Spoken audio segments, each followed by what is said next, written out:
காலையில தான் வாங்கி வச்சேன், அதுக்குள்ள முடிஞ்சு. ஏய், வாங்கி வச்ச பண்ணு எங்கடி? 4 தான் மிச்சம் இருக்கு. ஓ பன்னா, அதில் நான் புட்டிங் பண்ணிட்டேன். பன்னுல புட்டிங்கா? எப்படி பண்ண?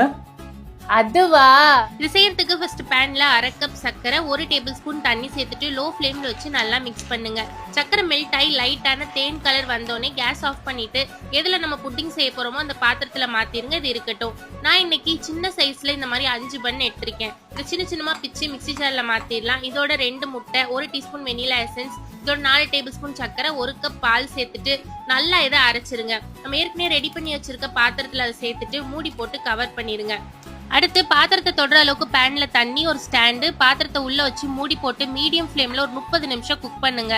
நல்லா ஆறுனதுக்கு அப்புறம் சைட்ஸ்லாம் லூஸ் பண்ணிட்டு ஒரு பிளேட் வச்சு அப்படியே ஃபிளிப் பண்ணி டிமோல்ட் பண்ணீங்கன்னா ஒரு சூப்பரான பன் கேரமல் புட்டிங் ரெடி. கண்டிப்பா ட்ரை பண்ணி பாருங்க, சூப்பரா இருக்கும்.